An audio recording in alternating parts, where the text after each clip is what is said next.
Punya usaha toko emas, emang ada nggak enaknya? Nah sebenarnya ada tahu nggak enaknya punya usaha toko emas. Penasaran kan apa sih nggak enaknya? Yuk sama-sama kita bahas.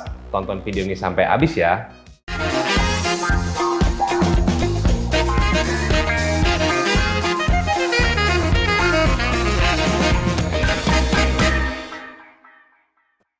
Halo semuanya, selamat datang di channel Halo Mas bersama saya Willy. Di video kali ini kita akan bahas 3 nggak enaknya punya usaha toko emas.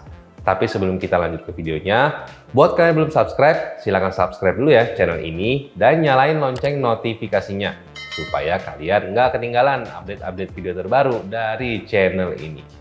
Nah, sebelum kita bahas hal yang nggak enak, saya mau kasih tahu kalian yang enak dulu. Kayak Treasury lagi bagi-bagi duit sebesar 10.000.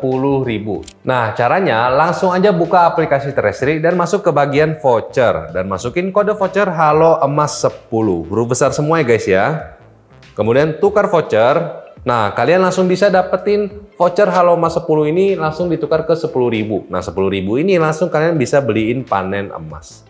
Nah, setelah kalian dapetin voucher celengan sebesar 10.000, uang ini bisa kalian beliin emas atau panen emas di aplikasi Treasury. Jadi, tunggu apa lagi? Langsung aja download aplikasi Treasury di Play Store maupun di App Store dan daftar di situ dan masukin kode voucher Halo Emas 10 buat dapetin saldo sebesar 10.000.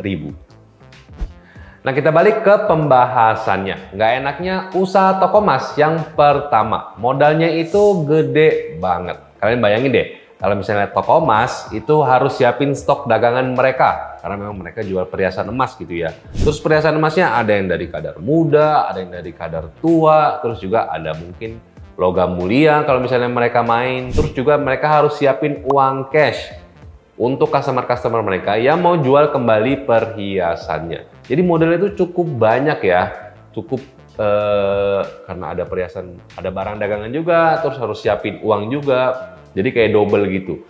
Nah, tapi toko emas yang saya maksud di sini adalah toko emas yang memang punya tokonya, ada offline-nya, yang biasa kita jumpain lah ya di pasaran. Karena sekarang banyak banget toko online yang mungkin nggak terlalu banyak barang dagangannya, atau juga toko emas yang cuma nerima barang aja. Jadi yang saya maksud di sini adalah toko emas yang memang punya fisiknya yang biasa kita temuin di pasaran. Nggak enaknya yang kedua, resikonya besar. Tadi di alasan yang pertama kita udah bahas, asetnya juga besar ya. Semakin besar aset, semakin besar juga resikonya. Resiko toko emas tuh apa aja sih Bang? Yang pertama, barangnya diambil sama customer, dicuri gitu ya. Terus yang kedua, resiko terima emas palsu. Barangnya ditukar sama customernya, terus diganti sama emas palsu. Terus yang ketiga, itu adalah resiko perampokan. Nah, ini yang paling ngeri sih kalau perampokan itu.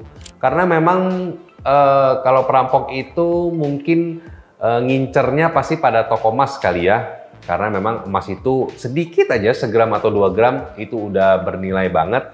Apalagi kalau misalnya satu etalase gitu bisa diambil, itu pasti duitnya cukup banyak banget. Makanya toko emas itu cukup banyak menghadapi niat-niat jahat yang ditujuin ke toko itu kalau misalnya kita bandingin sama toko yang lain. Jadi walaupun untungnya besar, resikonya juga besar.